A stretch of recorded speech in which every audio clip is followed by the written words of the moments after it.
Ahoj Digifando! Věděl jsi, že digitální technologie nám dnes přinášejí nekonečné možnosti zábavy? Díky internetu, počítačům, tabletům a mobilům máme přístup k pohádkám, filmům, hrám a spoustě vzdělávacích pořadů. Ale pozor, ne všechny online aktivity jsou přínosné. Proto je dobré vybírat si obsah, který tě nejen baví, ale i něco naučí nebo posune dál. Pojďme se podívat, jak si vybrat tu nejlepší zábavu na internetu. Delší formáty, jako jsou filmy a seriály, nám často pomohou lépe udržet pozornost a umožní nám ponořit se do příběhu. Díky nim si procvičíš trpělivost a schopnost soustředit se, což se hodí nejen při hraní, ale i ve škole. Filmy a pohádky v cizím jazyce jsou navíc skvělým způsobem, jak se začít učit nový jazyk. Na YouTube nebo třeba na Netflixu si můžeš pustit animovaný film s českými titulky nebo v původním znění. Zlepšíš si tak poslech, naučíš se nová slova a zjistíš, jak se skutečně používají v řeči. Pokud tě baví věda a příroda, na internetu najdeš mnoho vzdělávacích pořadů, které ti ukážou zajímavé věci z našeho světa.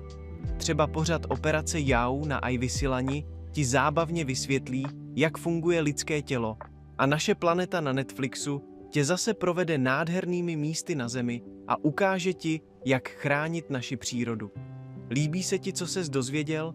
Nezapomeň se stát pravým Digifandou. Stačí kliknout na odběr a nikdy ti neunikne žádné nové video. A co hry? Některé hry, jako Minecraft nebo Roblox pro PC nebo herní konzole, ti dovolí stavět vlastní světy a rozvíjet tvoji kreativitu. Můžeš vytvářet stavby nebo dokonce navrhovat hry, které budou hrát ostatní. Další skvělou hrou je It Takes Two, což je hra pro 2 hráče, kde si navzájem pomáháte a plníte výzvy společně. Takové hry tě naučí spolupracovat a přemýšlet dopředu. Máš chuť na hru, která tě vytáhne ven? Zkus mobilní hry s rozšířenou realitou, jako Pokémon Go. Díky ní se dostaneš ven, kde budeš chytat Pokémony v reálném světě. Budeš se pohybovat, poznávat okolí a zároveň se bavit. A co když máš rád logické úkoly?